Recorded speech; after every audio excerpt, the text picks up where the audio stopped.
I don't know who's going to listen to this. Maybe nobody. Maybe they'll bury this log the same way they tried to bury her, just shove it somewhere deep and dark and pretend it never happened.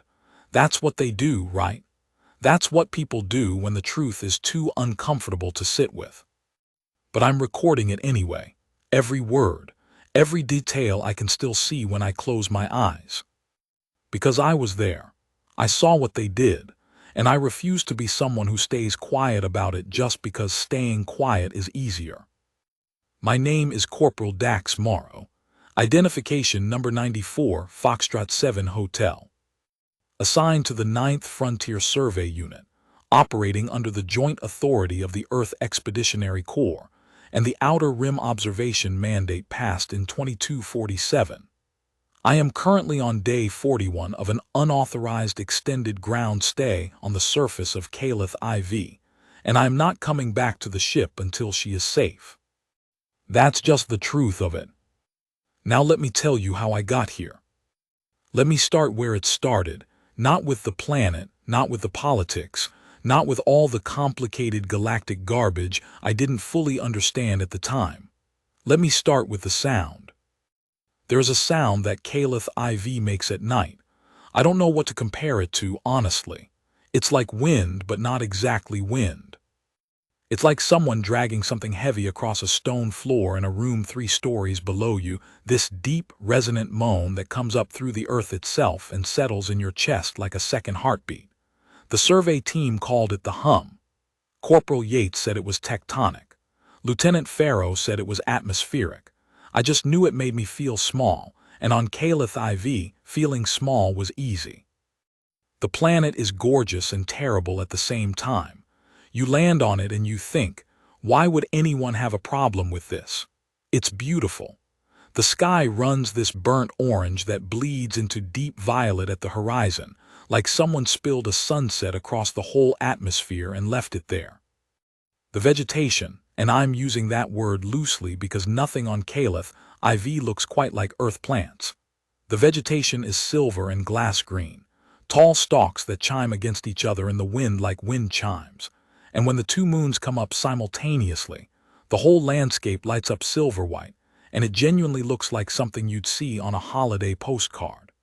If holiday postcards advertised places that could kill you 8 different ways before breakfast. The gravity is about 1.08 Earth standard, so you feel it in your knees after the first week. The air is breathable without a suit, but there's a compound in it that gives humans a slow, low-grade headache if you're out in the open too long without your filtration band. Not deadly, just annoying. Like existing on Calith IV was mildly allergic to us. We'd been down for 3 weeks by that point. The mission was straightforward, or so the briefing said. Catalog the northern settlement regions. Establish preliminary contact protocols with the indigenous Calith population. Document resource distribution.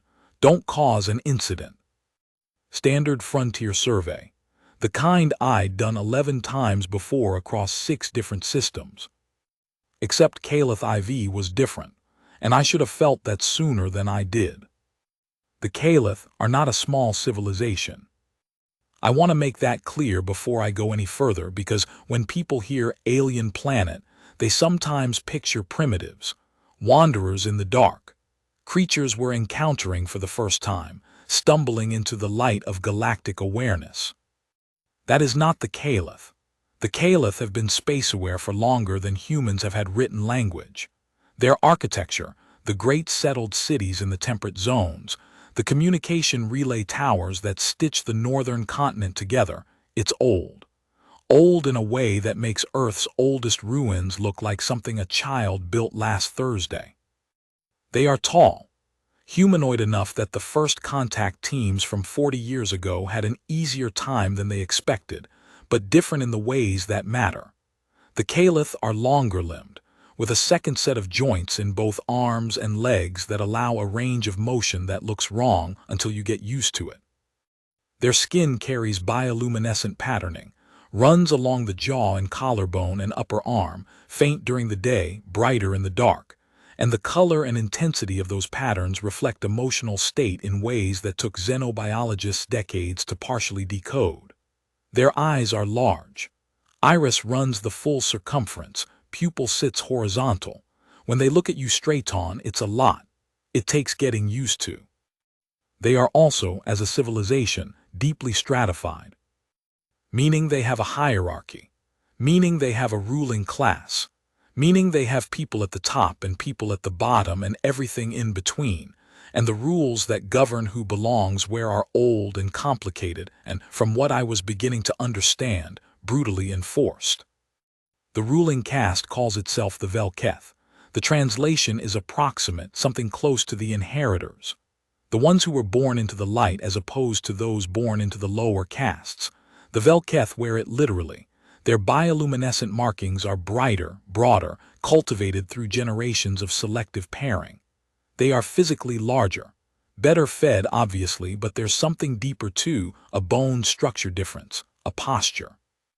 You see a Velketh walking, and you understand instinctively that the Kalith world was built to make that walk possible. Below the Velketh are several intermediary castes, artisans, administrators, soldiers. The soldiers are called the Derk, the armed, and they are everywhere in the northern settlements.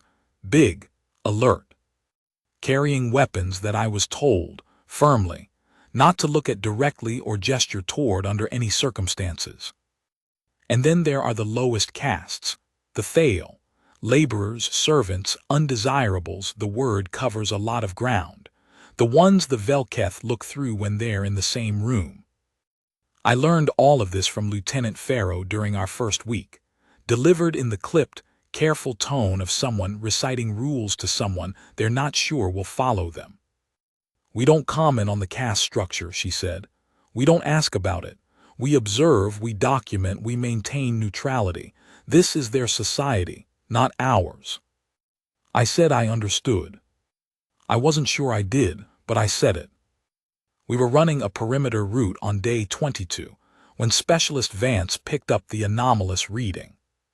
We were working the eastern flank of the primary settlement, cataloging the outlying agricultural zones. The survey drones were ahead of us by about 4 kilometers, running terrain mapping, and the rest of the team, me, Vance, Sergeant Akafer, and Technician Rise, were following on foot with the handheld environmental scanners, filling in what the drones couldn't get close enough to read. It was late in the day. The orange sky was starting to bleed into violet. The 2 moons, Kalith's moons, don't have names I know, so the team had started calling them Big Round and Little Round, which I understand is not scientific, were beginning to rise. The hum was starting up, that deep chest rattle from below. Vance stopped walking. I almost walked into him. "Morrow," he said, "just my name." That specific tone he had, the one that meant something was wrong with the readings, but he wasn't sure how wrong yet. "What?" He held out the scanner without looking up from it. I took it, looked at the display. The scanner showed standard terrain, packed earth, subsurface root networks from the silverstalk vegetation, the kind of deep moisture readings you expect from agricultural zones. All normal, except for one spot, about 60 meters off our current path, where the readings showed something dense and irregular beneath the surface. And above that spot, at approximately a meter depth, the scanner was reading a heat signature. Organic. Living. Producing heat at a rate consistent with a large warm-blooded organism. Buried. I looked at Vance. He finally looked at me. "That's a heat sig," I said. "Yeah. At depth. 60 centimeters, give or take." I looked at Akafer. She was already looking at the spot in the landscape, a flat, unremarkable patch of ground between 2 rows of silverstalk, no different from the rest of the agricultural field except that the earth there looked slightly darker. Recently disturbed, I realized. The soil was different, newer. "Could be an animal," Rise said, though he didn't sound convinced. "What animal?" Vance said. "There are no large burrowing animals in the northern settlement zone. I've read the fauna surveys." "Could be equipment, an underground heating element. Not the signature profile for equipment. Equipment reads flat. This is it's irregular, it's breathing. He looked at me again. Morrow. It's breathing. Sergeant HFY made the call. We go look, she said. Carefully, weapons stowed, scanners running. We approach it and we look at it and then we figure out what we're doing. 60 meters across a harvested agricultural field. The silver stalks had been cut back in this section, so there was nothing between us and the patch of dark earth except open ground and that low orange light from the setting sky. My boots sounded wrong on the soil here, softer than I expected, like it hadn't fully settled. We stopped at the edge of the dark patch. And I saw it. Even in that low light, even before I understood what I was seeing, I saw it. Because there was something there that wasn't soil, just barely visible at the surface, just barely. The top of a head. Long, pale silver hair, matted with dark earth, barely visible above the surface level. And just beneath it, at the very edge of where the soil met open air, the top of a face. Eyes closed. Skin pale blue-gray in the fading light. Bioluminescent markings at the jaw and forehead, faint but present, pulsing weakly in a color I'd later be told corresponded to severe distress. A caliph buried up to her neck. And she was alive. I don't know exactly what I said in that moment. I know I dropped to my knees immediately, didn't think about it, didn't plan it. Just went down. Because something in my brain short-circuited all the protocol and the mission guidelines and the careful neutrality training and just said, person in the ground, help. Hey, I said. My voice came out wrong, too loud, too rough. I lowered it. Hey, can you hear me? Nothing at first. Then the bioluminescent marks pulsed, a slight shift in color, the eyelids moved. She's conscious, Vance said from behind me, voice tight. Barely, HFY said. I reached out and I put my hand on the top of her head, the only part of her I could reach, and I just held it there. I don't know why. It felt like the right thing. Some deep human instinct about contact, about telling another living thing I see you. I'm here. Her eyes opened. They were amber. Most caliphs have dark eyes, brown-black, the color of deep water. Hers were amber, pale gold. And they were huge and they were terrified, and then they found my face and the terror shifted into something I couldn't quite read. Not less afraid, exactly, but different afraid, confused afraid. She said something, Caliph language, which I didn't speak beyond about 40 words of basic greeting. Her voice was cracked and weak and barely there, but she said something, and Rise had the translation unit, and I heard him fumbling for it behind me. Get the scanner on her, I said to Vance.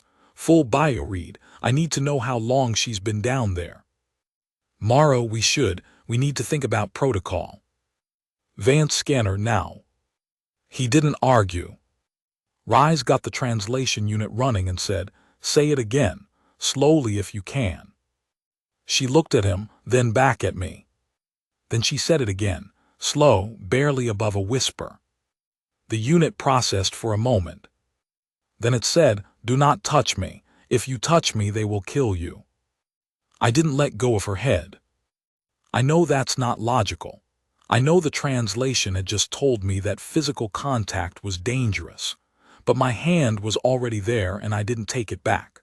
Something about the way she said it, not warning me away for my sake, but warning me because she was worried about what would happen to me. It knocked something loose in me. Who will kill me? I asked. Rise translated, she listened. Then the Derek, the soldiers. This is a Kelthon, a punishment burial if you interfere. She stopped, coughed.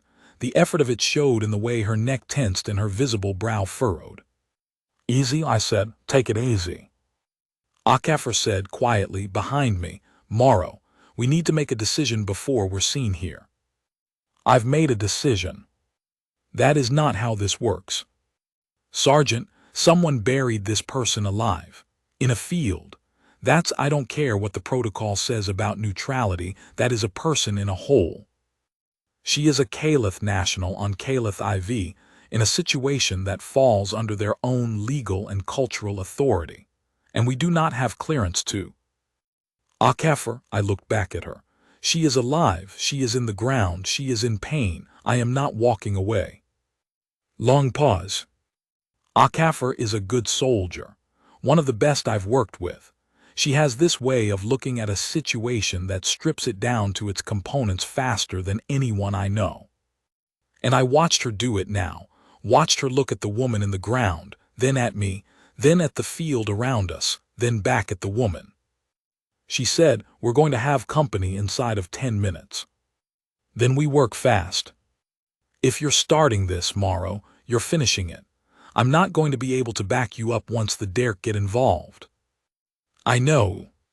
She looked at me for one more second. Then she exhaled slowly through her nose and said, "Rise, keep the translator running.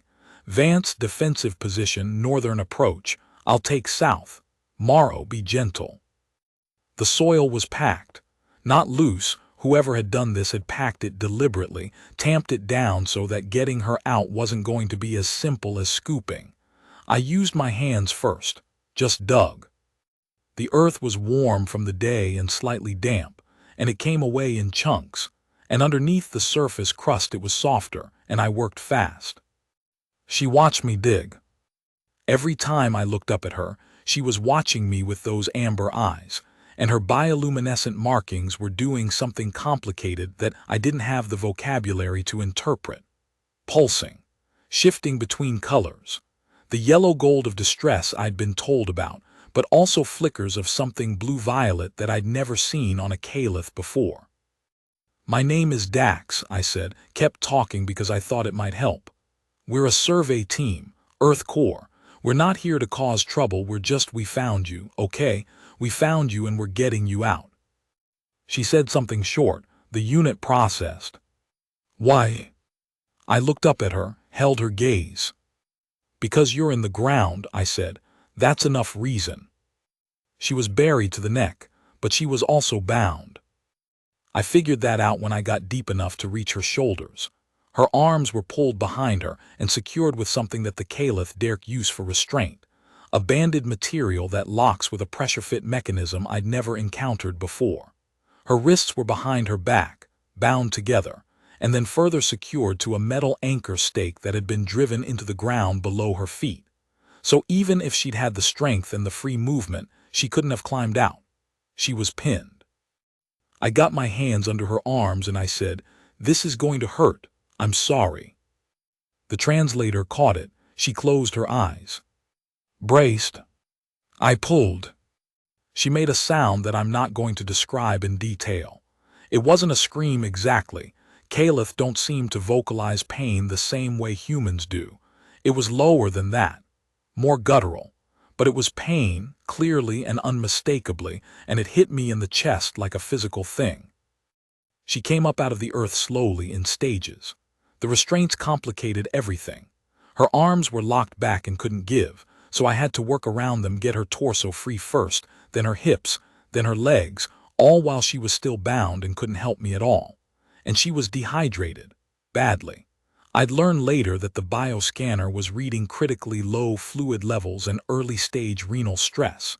She'd been in the ground long enough to be dying from it. When I finally got her completely free, legs and all, I lowered her onto the ground and she just lay there for a moment, breathing. Just breathing. Like she'd forgotten what air felt like when it wasn't filtered through 2 feet of soil pressure. "Vance," I said, "med kit." "Already on it." Kefir heard them before I did. "Morrow." I looked up. Coming across the field from the northern settlement edge, 4 figures. Tall, wide-shouldered, moving with the deliberate, controlled pace of people who aren't hurrying because they know they have authority and don't need to rush. Derek soldiers. I looked at the woman on the ground. She was breathing. Vance had gotten the restraints off. The anchor stake was deep, and took both of them working at it for 3 minutes. But it came up, and she was lying on her side with her arms finally free, and she was making small, careful movements with her fingers like she was testing whether they still worked. She was filthy with earth. Her clothes, which were simple, functional, nothing like the elaborate garments of the Velketh officials I'd been photographed with during the greeting ceremonies, were soaked through with groundwater. Her bioluminescent markings were still doing that complicated blue-violet flickering. She heard the soldiers, too. Her whole body went rigid. I put my hand on her shoulder. "Hey," I said, "look at me." She looked at me. "I've got this," I said, which was probably the most overconfident thing I'd said in my life up to that point. The Derek soldier who spoke first was the biggest one, which was saying something because all four of them were large. He stopped about 4 meters from me, and he looked at me with those wide, dark eyes and his bioluminescent marks, which ran thick across his jaw and shoulders, flared a bright, aggressive yellow-white. He said something at length. The unit caught it. "This is a Kelthon. It is lawfully administered under Velketh authority. You will stand away from the subject and return to your designated survey boundaries immediately." I didn't stand away from the subject. I straightened up, stood my full height, which at 6'2" still left me shorter than him, but not by as much as it might have been, and I said clearly for the translator unit, "What did she do?" He said nothing for a moment. The question seemed to catch him off guard. "That is not your concern." "She's alive," I said. "That makes it my concern. I'd like to know what she did." "Stand away from the subject." "What did she do?" Behind me I heard Akafor shift her stance. Not toward confrontation. She wasn't going to draw on Caliph soldiers, and neither was I, but she was present, visible. The soldiers clocked her, clocked Vance and Rise too. The lead Derek looked at me with those dark eyes, and his marks went brighter. "She is Velketh by birth. She refused the binding arrangement prescribed by the High Council. She spoke publicly against the arrangement. She attempted to leave the settlement without authorization. These are crimes against the hierarchy. The Kelthon is the lawful consequence." I processed that. She was Velketh, ruling caste. She'd refused a marriage arrangement or something close to it. I was interpreting through translation gaps, and she'd spoken out and tried to run, and so they buried her in a field for it. I looked down at her. She was looking up at me. She'd followed the translation. She knew I now knew. I looked back at the soldier. "I'm not standing away from her," I said. It got complicated after that. The Derek captain, I found out later he was a senior officer, a rank called Vel Derek, which meant something like High Enforcer. He made it clear that I was in violation of the Settlement Hospitality Compact, that I was obstructing a lawful action, and that if I didn't remove myself from the situation immediately, there would be significant diplomatic consequences. I said I understood. Then I knelt back down next to her and checked her pulse. He didn't like that. What followed was about 20 minutes of the most intense and exhausting standoff I've ever been part of, and I've been part of a few. Akafor was extraordinary during this. She communicated to the soldiers via the translator that we were logging everything, that it was going to the Earth Expeditionary Corps Command, and to the Joint Contact Authority, and that any physical escalation would constitute an incident under the Galactic Observation, accords that both Earth and Caliph IV were signatories to. I don't know if that's technically true. I think Akafor was making some of it up, but she said it with absolute certainty, and the Derek captain didn't seem entirely sure she was wrong. They held their position. We held ours. The woman on the ground, whose name I still didn't know, lay still and watched it all happen with those amber eyes. The standoff broke when night fell. With the 2 moons up, the landscape went that silver-white I mentioned, and the bioluminescent markings on every caliph in the field went brighter. It was involuntary, I'd been told, like pupils adjusting to dark. The soldiers lit up.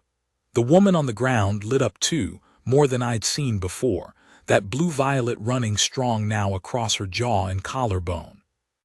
The captain said something else, The unit caught it. We will return.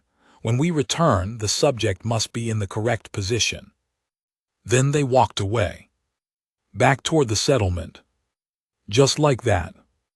I watched them go, then I turned to HFY.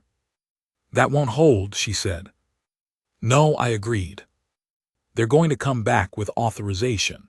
Probably some kind of Velketh official presence to make it formally sanctioned. Which means when they come back I can't, she paused, looked at the woman, then at me. I cannot be part of this, Morrow. If this turns into a full diplomatic incident, I will lose my command and you'll be court-martialed. I know. So what are you doing? I don't know yet. I looked down at the woman. Can you get her stable? I asked Vance. He was already working on it. IV line for fluids. We had 2 field med kits between us and he'd drawn from both. She needs proper medical care, but I can stabilize. Do it. HFY watched me. Then she said very quietly, you understand what you're starting? Yeah. They're going to come back in force. Yeah. And you're going to be alone. I know. She was quiet for a moment, then she said, I'll send supplies. I'll find a way, but officially I can't be here. I understand. She held my gaze for another moment. Then she gave me her sidearm, off the books. She didn't say a word about it, just handed it to me, and she took her team and they walked back to the survey post. And I was alone with her, in the silver light of the 2 moons. I sat down on the ground next to her, not close enough to crowd her, just nearby. She watched me.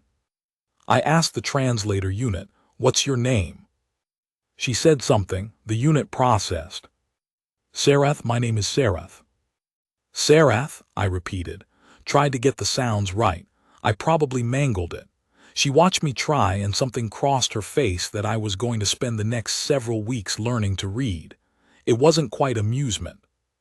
Closer to something careful and soft. Dax, I said, pointed at myself. She said it back, Dax, like tasting a new flavor. How long were you in there? She thought about it. Caliph days run longer than Earth standard, about 31 hours. She said a number. The unit said 3 cycles. 3 cycles. Nearly 4 Earth days in the ground with your arms pinned behind your back and nothing above you but 2 feet of packed soil. I looked at my hands. They were dirty from the digging. There were blisters starting from where I'd worked at that anchor stake. Okay, I said, okay. I didn't know what else to say, so I just sat there with her, in the silver light. With the hum coming up through the ground, and the wind moving the silver stalks, and the 2 moons painting everything the color of old bone. After a while she said something. You will be punished for this. Probably, I said. Then why? I thought about how to explain it. I'm not a philosopher. I'm a survey tech. I'm from a small town in Oregon that most people haven't heard of, and I joined the EEC because my brother joined and I needed a direction. I'm not someone who thinks deeply about the nature of justice or the ethics of intervention. But I said, because you're a person and I'm a person, and I found you in a hole. She looked at me for a long time with those amber eyes. Then she said quietly, I understand. I wasn't sure she did. I wasn't sure I did either.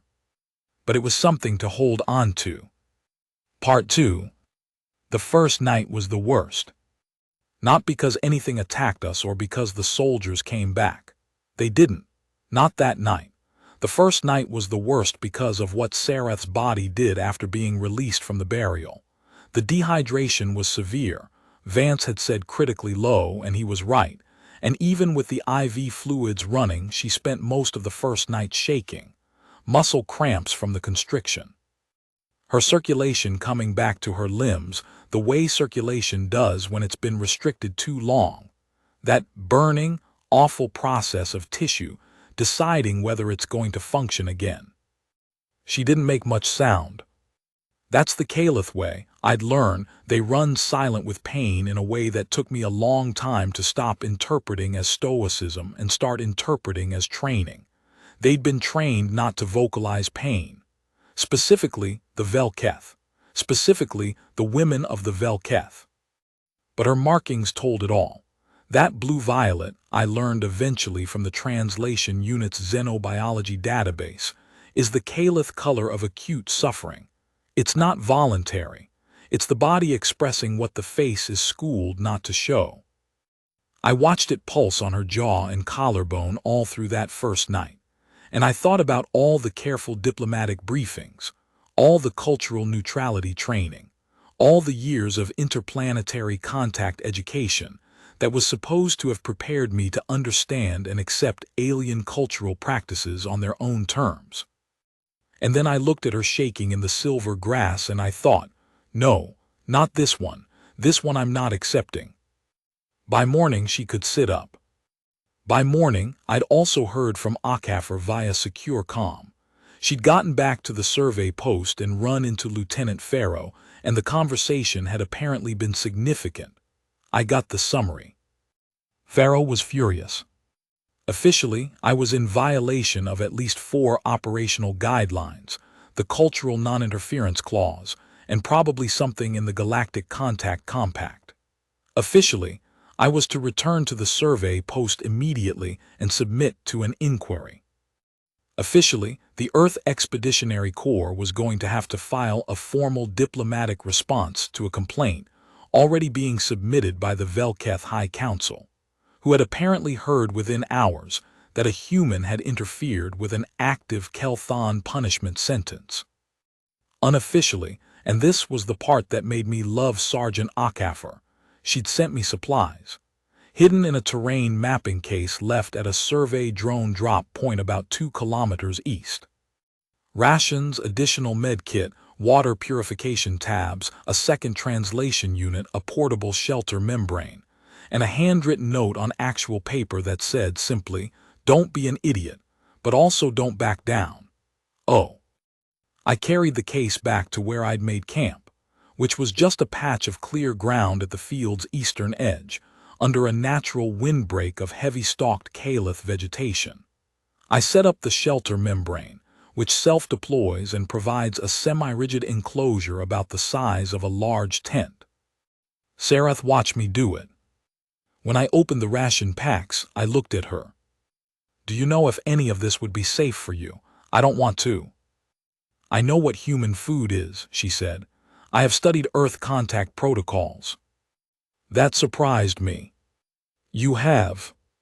Something moved across her face. "My training is extensive. I was being prepared for a significant role." "The binding arrangement the soldiers mentioned." She was quiet for a moment. Her markings did something flat and gray-tinged that felt like reluctance. "An alliance marriage between the Velketh of the northern settlement and the Velketh of the southern coastal city, a unification of 2 major holdings, conducted through the formal joining of 2 lineage members. I was selected as the northern offering." "Offering," I repeated. "That is the word." I set down the ration pack, looked at her directly. "And you said no." I said no. "And they buried you." "They buried me." I was quiet for a moment. Then, "How old are you?" She calculated. "Caliph years run longer than Earth years." She said a number. The unit processed, "By your Earth measurement, approximately 24 years." 24 years old, and they buried her in the ground for saying no to a marriage she didn't want. I picked the ration pack back up. "You're not going back in that hole," I said. "That's all you need to know right now." She looked at me, those amber eyes doing something I still couldn't read. "They will come back with authority, with official Velketh sanction, the Contact Compact." "I know about the Compact." "Then you know that interference in Caliph internal matters requires significant justification. Humanitarian crisis threshold." "Yeah." "This," she stopped, started again. "They may not classify this as a humanitarian crisis. It is a legal punishment under Caliph law." "I know." "So why?" Because I know what a humanitarian crisis looks like, I said, and I'm looking at one. I don't care what Caliph law says. Her markings pulsed, that blue-violet again, but different now, layered over with something else, something warmer, something I didn't have a name for yet. We ate breakfast. Or I did. Caliph nutrition requirements are different, and she waved off the ration pack. So I ate it, and she had the water I purified, which she accepted gratefully.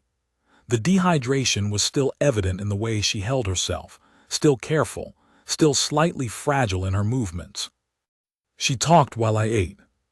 Or more accurately, I asked questions and she answered them, slowly at first and then with more ease as the translator unit got calibrated to her speech patterns and started rendering more accurately.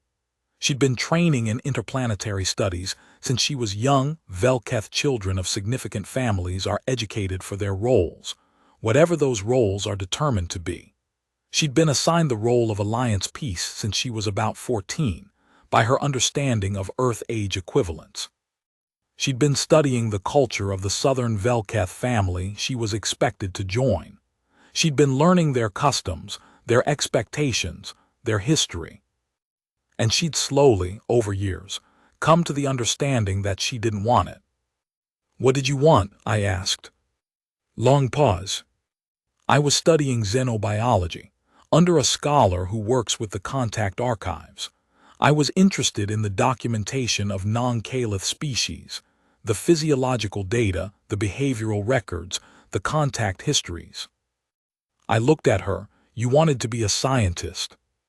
"I wanted to understand the universe," she said, "not just the portion of it that my family had decided I would occupy." I thought about that, about a girl being handed a map of a room she never agreed to live in and told to memorize it. "I understand that," I said. "You are from a world that does not do this." "Earth, I mean, we have our problems." I laughed, a short sound. "Plenty of them. But in most places, nobody can legally bury you for deciding who you marry." Her markings flickered. "You say most places."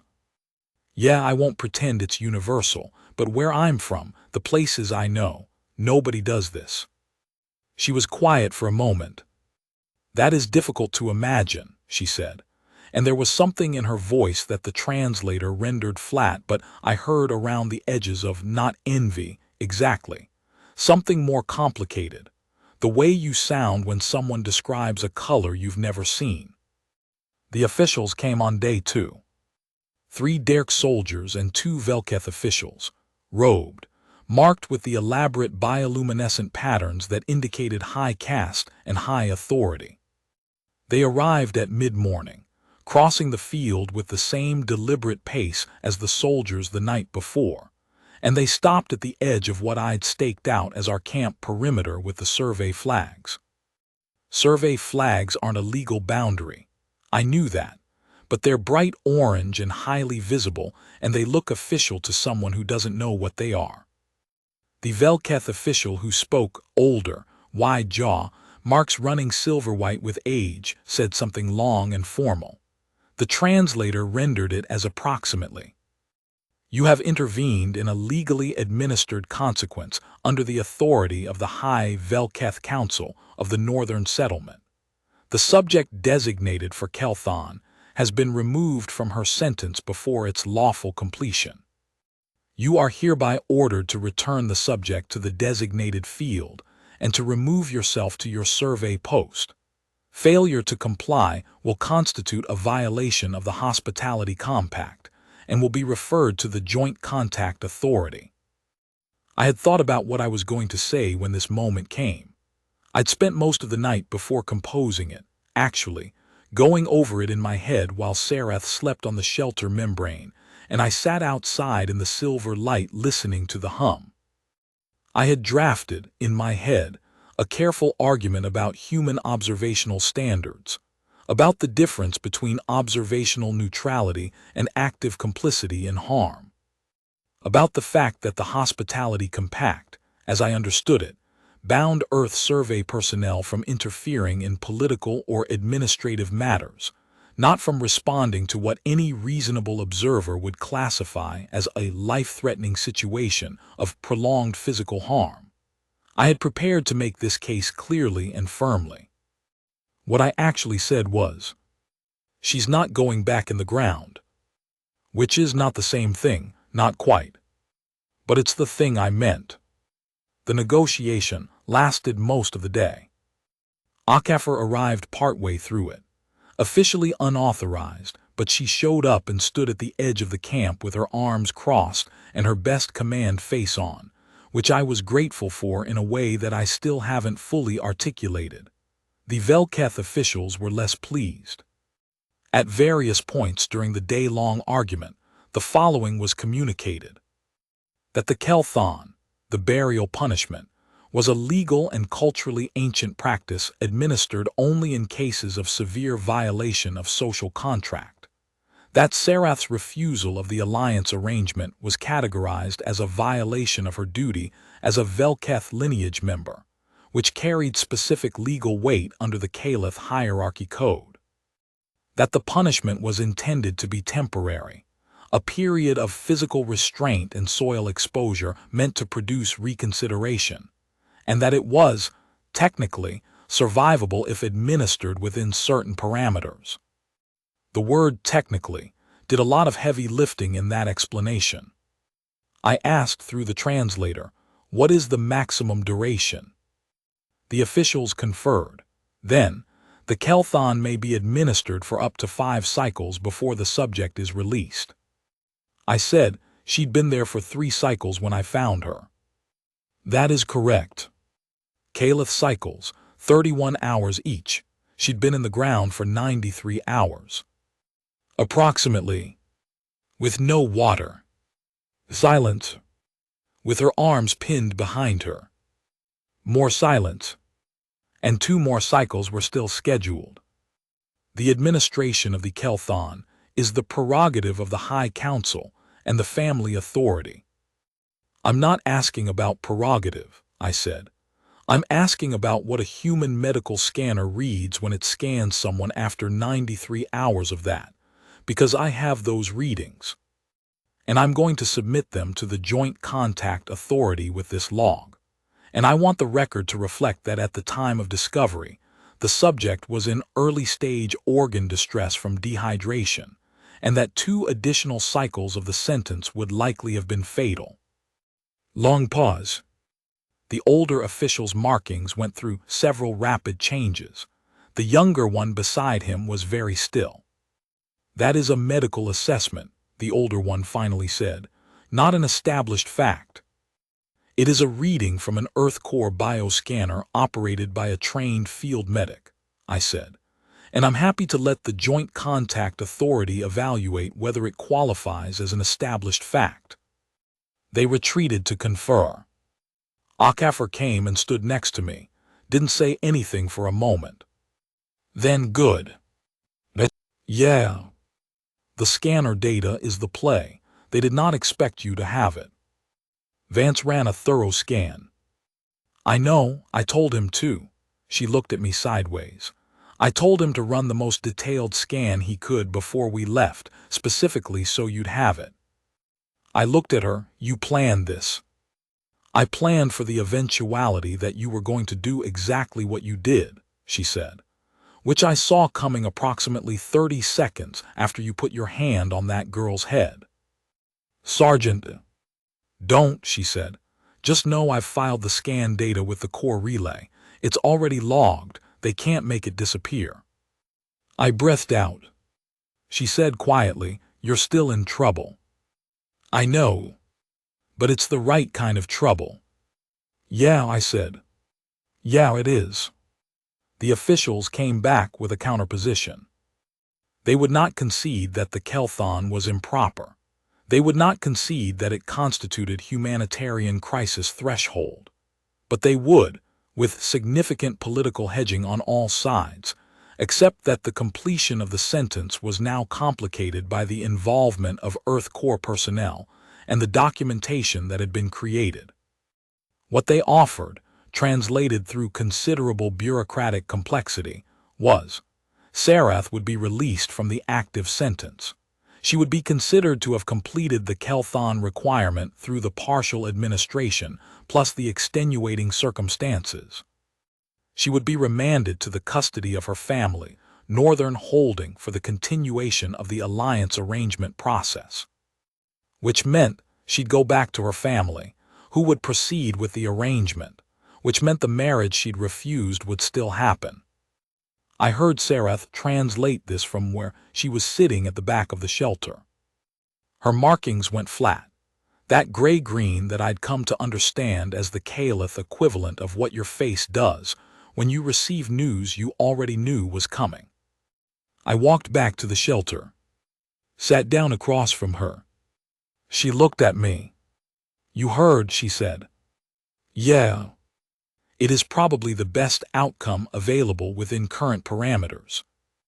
"Is that what you think?" "I think," she stopped, started again.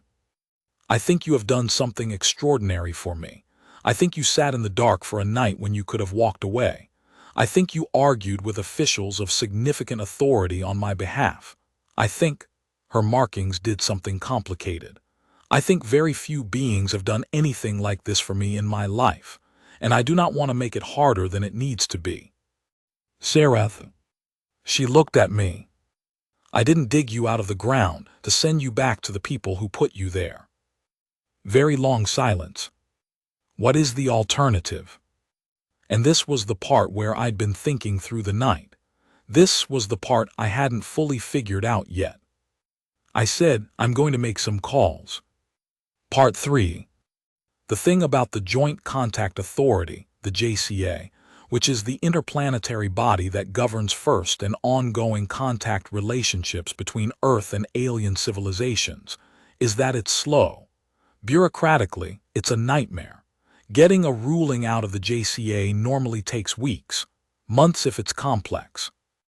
But it operates under a specific provision called the Immediate Humanitarian Review, which can be invoked by any Earth Corps officer who is an active observer of an ongoing situation that meets certain criteria. I was an active observer. I had documentation. I had scanner data. And I had, thanks to Lieutenant Farrow, who was furious with me and making it clear at every opportunity, but who was also, underneath the fury, deeply uncomfortable with what she'd seen in those scanner readings. I had Farrow's indirect cooperation in getting me a secure communication line to the JCA relay station on the Outer Rim. I filed for immediate humanitarian review at approximately 22:00 local time on day 2. The filing alone didn't stop anything. The Velketh officials could still push for Sarath's return to her family. The Derek soldiers were still in the field. The diplomatic situation was still actively bad. But it created a legal window. An active review process, once filed, triggers a provisional hold on enforcement of conflicting local judgments until the review is complete. The JCA had 96 hours to respond. 96 hours. I told Sarath this. She was quiet for a moment, her markings pulsed. "You are buying time," she said. "I'm buying time," I confirmed. "For what?" "For the right people to see the right documentation and make a decision based on facts instead of politics." She looked at me steadily. "And if they decide in favor of the Velketh position?" I thought about that, honest answer. "Then I don't know what happens," I said. "I don't want to promise you things I can't deliver, but I'm not giving up before the 96 hours are done." Her markings did that complicated layered thing again. The thing I'd been trying to name since the first night. I still didn't have a name for it. The next 96 hours are the ones I'm going to remember for the rest of my life. Not because of the bureaucracy, not because of the diplomatic back and forth, which was constant and exhausting and took more out of me than I'd like to admit. Not because of the tense, careful negotiations with the Velketh officials who came back twice more and both times found me still sitting in the camp with no intention of moving. I'm going to remember it because of the conversations. We talked. That's what I mean. In the spaces between the official pressure, in the long silver nights with the two moons up, in the mornings when the sky ran orange and the silver stalks chimed in the wind, we talked. Sareth and I through the translator unit, which was far from perfect but got better every hour as it calibrated to both of us. She told me about her life, the Velketh household she'd been born into, which she described with the careful neutrality of someone who has learned to separate the institution from the individual. She loved her mother. She described her father with no color at all, which said everything. She told me about the Xenobiology archive, the old Caliph scholar named Velsot who had been teaching her, who had apparently risked significant political capital by taking on a Velketh girl as a student instead of turning her back to her family's preferred educational path. She told me about the day she'd told her father she wouldn't go through with the arrangement, how his markings had gone white, pure white, which is the Caliph expression of rage rather than surrender, and how the silence in the room afterward was the loudest thing she'd ever heard. She told me about the soldiers coming, about the Kelthon, about going into the ground. She told me that the worst part wasn't the physical restraint or the dehydration or the darkness or the weight of the soil pressing down on her head and shoulders. The worst part was knowing that she'd told herself it wouldn't happen, that she'd be too valuable to them, too visible, too public a figure for the High Council to risk the appearance of. And then it happened, and she understood that she was exactly as small as they'd always intended her to be. "You're not small," I said. She looked at me. "You said no when it would have been infinitely easier to say yes," I said. "You spoke publicly. You tried to leave. You kept fighting up until the moment they put you in the ground. That's not small. That's the opposite of small." She was quiet. "I failed," she said. "You were one person against an entire institutional hierarchy that had decades of practice in suppressing exactly this kind of resistance. You didn't fail. You just ran out of resources. The result is the same. Not from where I'm sitting." She looked at me for a long moment. Her markings pulsed slow. "Why do you look at me that way?" she asked. I was surprised by the question. "What way?" "Like," she paused, searching for words, "like the answer to the question of what I am worth is obvious. And obvious in my favor." I held her gaze. "Because it is obvious," I said. "Anyone who spent 5 minutes actually listening to you would know it's obvious." Her markings went quiet for a moment, not dark, just quiet, still. Then they lit up, slow and steady, in a color I'd never seen from her before. Warm gold amber matching her eyes, soft and sustained. The Xenobiology database in the translator unit, when I checked it later, described that color as the Caliph expression of something it translated, inadequately as being truly seen.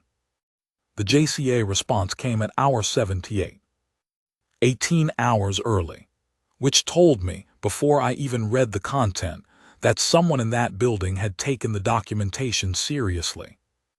It came through the secure relay as a formal text transmission, but Pharaoh read it to me over comm because she got it first, and her voice, when she started reading, had gone flat in a way that meant she was trying not to show what she was feeling. The JCA issued a conditional humanitarian override under the immediate review provision. It found that the documentation submitted by Corporal Dax Morrow, including the bioscanner readings from Specialist Vance, the personal audio logs, and the field observation records, constituted sufficient evidence of a humanitarian crisis situation as defined by the 2231 Galactic Contact Welfare Standards. It further found that the Kelthon as administered duration, method, conditions, exceeded the acceptable parameters that even the Caliph's own legal code specified, which the JCA's own research division had pulled from publicly available Caliph law archives. Apparently the maximum duration was supposed to be administered with hydration provisions, The provision had been ignored in Sarath's case. That omission was, in the JCA's clinical assessment, what pushed it over the threshold.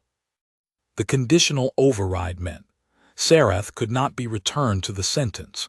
She could not be compelled back to her family by force under the ongoing review.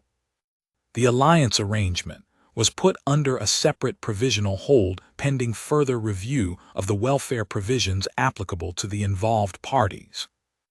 It wasn't permanent. The JCA was clear about that. This was not a permanent reversal of Caliph law or a statement about the cultural validity of their social system. This was a provisional protection while the long-form review process determined what applicable protections existed. But it was 96 hours, extended potentially into weeks. And in the world of galactic bureaucracy, weeks are enough time for things to shift. I told Sarath. She listened to the translation, carefully, twice, because the first time the translator was having issues with the legal terminology. When she understood it fully, she was very still for a long moment. Then she said, "This is temporary." "Yes," I said, "probably, but temporary is real. Temporary gives us time to figure out what comes next." "What comes next?" "There are xenobiology programs at the Joint Contact University on Myra Station," I said. "I looked it up. They have an open admission track for non-Earth scholars operating under the Contact Education Compact.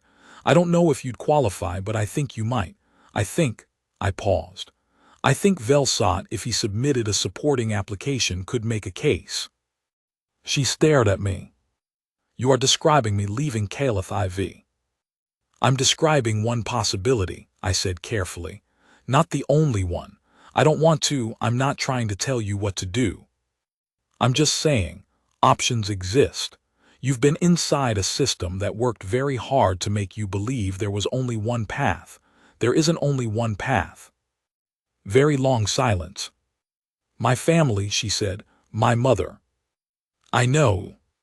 It is not simple. I know that too. You keep saying you know things." "Because I'm trying to understand them," I said. "I don't always succeed, but I'm trying." Her markings pulsed, that gold amber again, quieter this time. "You are the strangest person I have ever met," she said. "I get that a lot, actually." "In what context?" "Usually it's not a compliment." She looked at me steadily. Her markings held that warm amber. "In this context," she said, "it is." Part 4. I'm going to speed up through the next part because this log is already running long, and I want to get to the end of the story, which is what matters. The formal review took 6 weeks.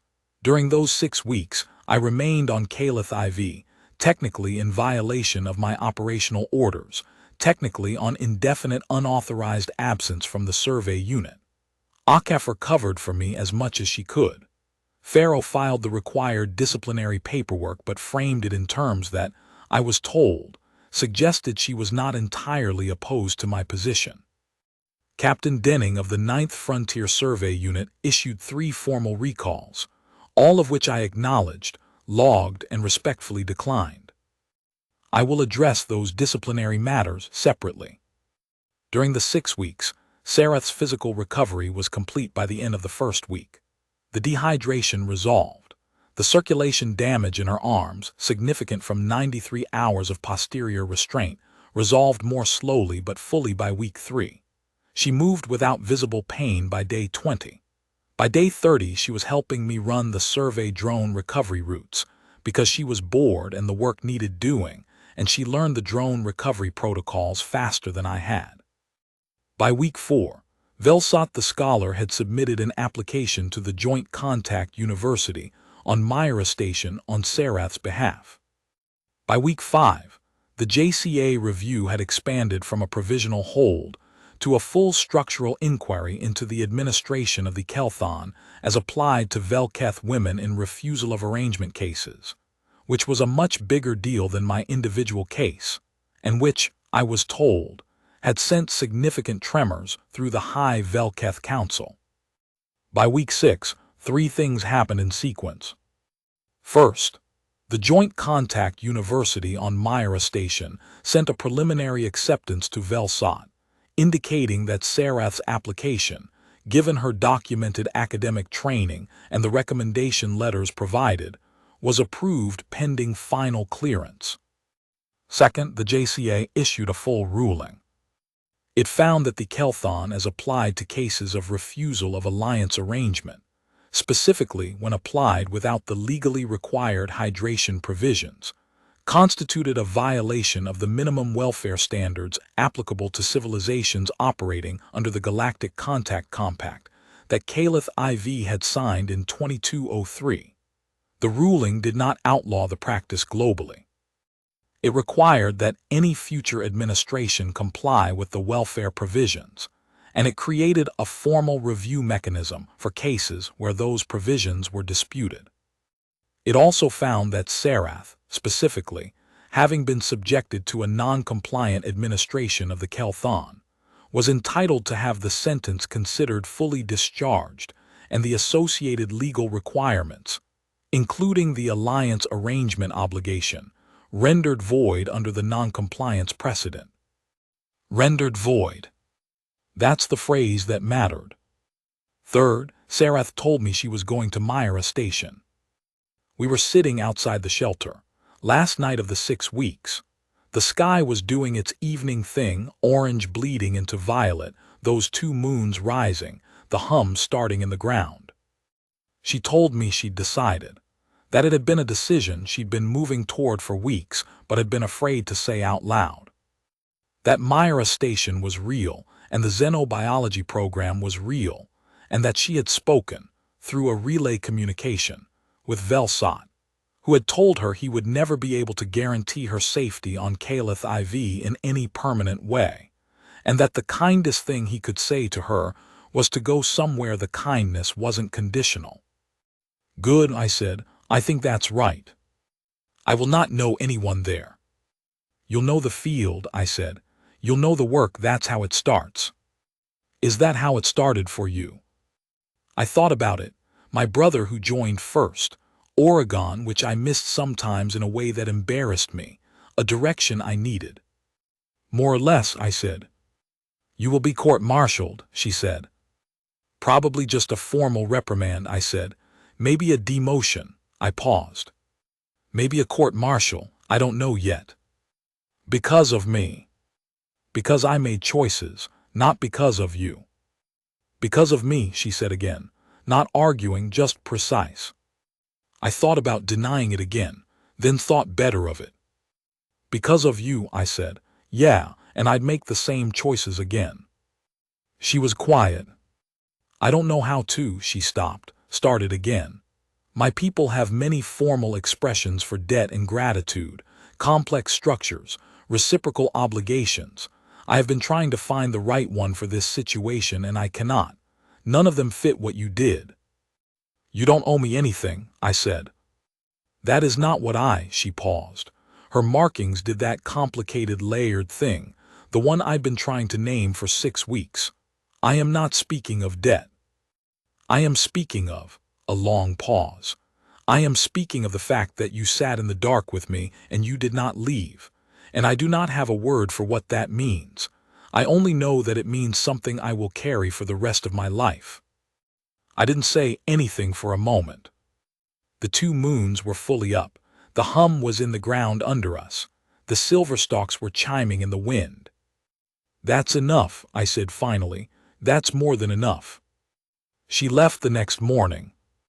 An Earth Core transport, arranged through the Joint Contact Authority, which had jurisdiction over her movement under the ruling, came to the survey post at 800 local time. It was a small thing, a short-range orbital shuttle that would take her to the relay station, where she'd transfer to a longer-range vessel headed for the Outer Rim Junction. I walked with her to the landing pad. The Derek soldiers were there. Not blocking anything, they didn't have the authority anymore, not with the JCA ruling in hand. But they were present, watching, and several of the Velketh officials were there too, at a distance, standing with the rigid posture of people absorbing a loss they don't intend to show. Sareth walked past all of them like they weren't there. She stopped at the transport ramp, turned to me. I didn't know what to say. I'd been trying to figure out what to say all morning, and I had nothing good enough. She looked at me, those amber eyes. Her bioluminescent markings running steady and warm. That gold amber I'd spent 6 weeks learning the name of. She said something, not to the translator unit, directly to me, in Caliph. I looked at the translator unit. It processed for a moment. Then it said, "The hum of the ground remembers where you stood." I didn't ask her to explain it. It's a Caliph expression, and I'm sure there are layers to it I don't fully understand, but I understood enough. She held my gaze for one more moment. Then she turned and walked up the ramp. The transport lifted at 8:23. I stood on the pad and watched it go until it was a point of light in the orange sky, and then nothing at all. Final entry. I'm recording this last section back on the survey post, day 41, like I said at the start. I've been told to expect the formal disciplinary review to begin within 10 days, and I'm preparing my statement. I don't regret any of it. I want to be absolutely clear about that for the record. I found a person in the ground, a living person, buried up to her neck by the people who were supposed to protect her, because she had the audacity to say no to a future she hadn't chosen. And I made a choice. I stayed. I dug. I talked to officials and filed paperwork and sat in the silver light and listened to her tell me who she was, and I kept telling her that who she was mattered. I don't know if I did it perfectly. I made plenty of mistakes along the way. I scared Akafar half to death, and I definitely ended my shot at the next rank cycle. And I had to eat field rations for 6 weeks, which I'm still recovering from emotionally. But she's on her way to Myra Station. She's going to study xenobiology. She's going to do the work she always wanted to do. She's going to be in a place where the question of what she's worth isn't decided by who she agrees to marry, and she's going to figure out the rest from there. And I don't know, maybe someone listening to this log thinks I overstepped. Maybe the protocol people are right that I violated cultural neutrality and created a diplomatic headache and should have walked away. Maybe the careful, measured, procedurally correct thing was to log the reading, report it through channels, and let the system handle it. Maybe. But here's what I know. The system wasn't there at 21:00 on day 22, when I knelt down in a harvested field and put my hand on the top of a buried girl's head and felt her be alive under my palm. I was there. Just me. And some things don't wait for the system. Some things are just a person in a hole and another person who decides, no, not today, not while I'm standing here, not on my watch. That's it, that's the whole thing. I'm Corporal Dax Morrow, 94 Foxtrot 7 Hotel, and I don't regret a single day. The hum of the ground remembers where you stood. End of field log, GHR 7741 DM, submitted for review. Archive note. The Galactic Humanitarian Review Board formally cited this record in its 2248 precedent-setting ruling, Case File 41 GHR, which expanded the humanitarian override provisions of the Joint Contact Compact to include cases of legally sanctioned physical punishment that exceed welfare minimums, regardless of local cultural classification. The ruling is colloquially known among JCA staff as the Morrow Provision. Corporal Dax Morrow received a formal reprimand and a 2-cycle promotion delay. He appealed neither. Sarath of the Northern Velketh completed her xenobiology doctorate at Myra Station in 2254 and is currently a senior researcher at the Galactic Contact Archive, specializing in cross-species physiological welfare documentation.